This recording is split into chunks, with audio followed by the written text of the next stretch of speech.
কি 2 কেজির পার্সেল, এটা স্পেশাল। কি কি ফ্যাসিলিটি পাচ্ছে স্পেশালে? কি কি ফ্যাসিলিটি আছে বলো? 2টো চিকেন, 2টো ডিম, 2টো আলু। হ্যাঁ। এটা জোম্যাটোর জন্য শুধু থাকে অফারটা, মানে 2টো ডিম এক্সট্রা যায়। হ্যাঁ। তো আমাদের এখানে তুমি 2টো ডিম এক্সট্রা নাও তাহলে তোমার টাকা কিন্তু বেশি পড়বে, 270 টাকা হবে। মানে ডিমের দাম দিতে ডিমের হবে, দামটা, নাহলে 250 টাকা। নাহলে 250 টাকা। দেখুন কি কি দিচ্ছে, দেখুন 2টো ডিম গেছে, 2টো আলু গেছে। এবার পিস বের কর ভাই, পিস তাড়াতাড়ি বের। দেখুন খুলে গেছে চিকেন, দেখুন এতটা সফট।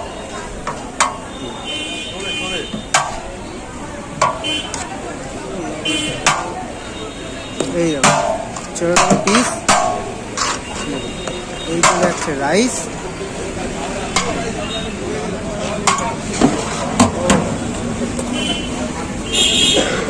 এটা যদি তোমাদের দোকান থেকেও ডিম দিয়ে নেয় 270, আর ডিম ছাড়া 250, তাই তো? দেখুন